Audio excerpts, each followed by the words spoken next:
Alright dudes, welcome back with me with another YouTube video. Okay, so today I'll talking about the Void Century in One Piece.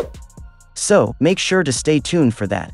If you do enjoy seeing this anime reviews and want to keep them coming, the best thing you can do is smash that like button, and if you haven't, be sure to subscribe, and this is crucial, hit that notification bell or you will miss future anime videos.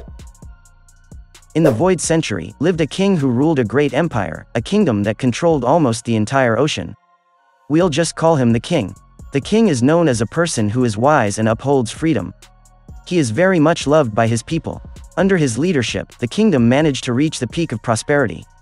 You could say, there wasn't a single case that the king couldn't resolve. Everything is almost perfect. But that is not entirely true.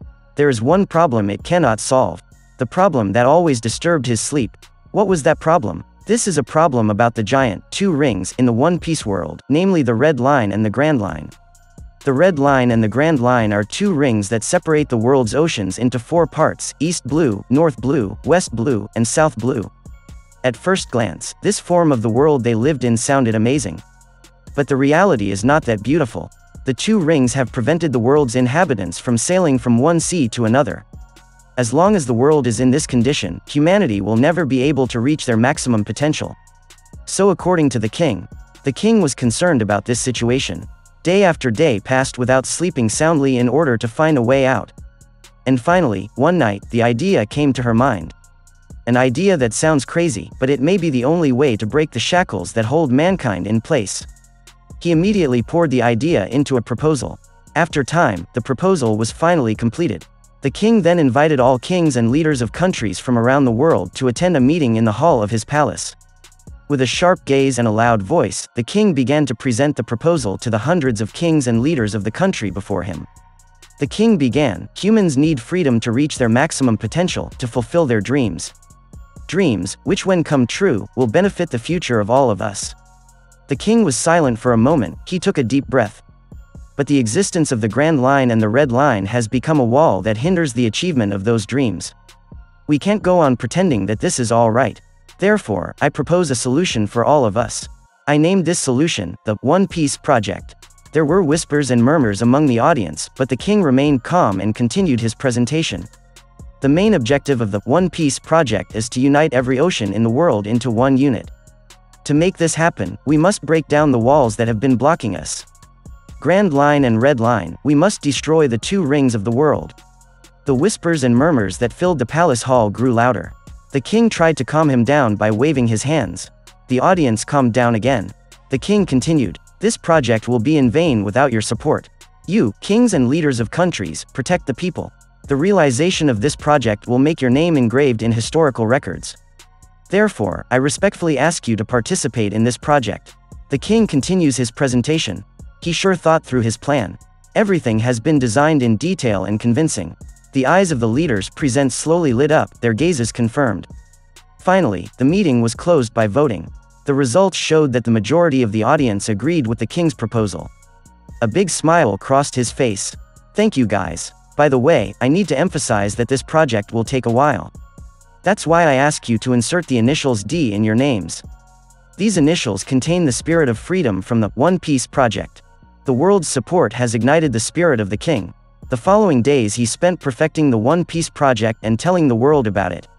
Slowly but surely, One Piece has become a topic that everyone is talking about. So far so good. It seemed that almost everyone supported the king's proposal. Yes, almost. In fact, several kings who voted against them at the meeting were unable to accept the One Piece Project idea. They hate it. But seeing as this project has been supported by most of the people, there is nothing they can do to stop it. Nothing could be done, except for one, knock the king off his throne. The opponents then decided to form an alliance called the 20 Kingdoms.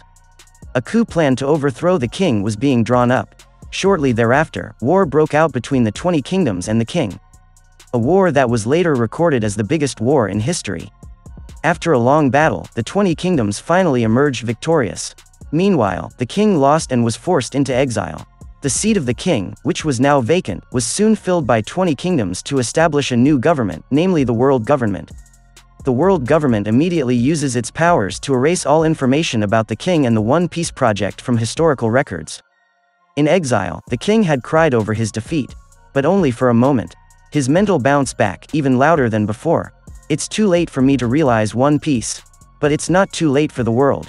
I may age and rot here, but my messages will definitely reach the future. As long as humans are still searching for the meaning of freedom, One Piece will surely come true.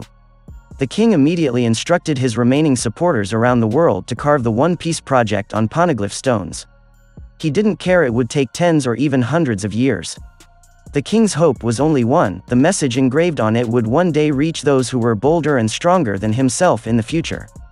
The world government, which had only recently learned of the king's deed, was immediately furious.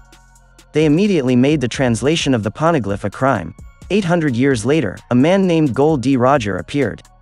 Roger aspires to sail the seas and see the world with his own eyes. And that opportunity finally arose when he was growing up. Armed with a small sailing ship, Roger began his long journey as a pirate. Thanks to his charisma, Roger managed to gather a strong crew. They also grew into a group that was respected by friends and foes. The ocean bowed and made way for them. But for some time, Roger sailed without a definite purpose. He just followed the usual pirate routine: fighting, treasure hunting, and rum parties. But everything changed when Roger learned about the existence of the Void Century.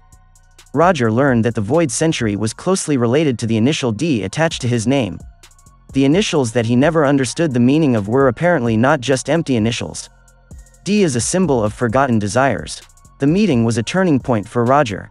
He immediately turned the ship Oro Jackson in one sure direction, uncovering the Void Century. Until finally, Roger's search closed the curtain on the island of Laugh-Tale. There lies the last poneglyph that contains the essence of the message from the king. Everything was revealed. The message from the past has passed on to Roger. Roger knew exactly what to do. However, for some reason, he chose not to mandate that message. Instead, he disbanded the group. And since then, the world has nicknamed Roger the Pirate King.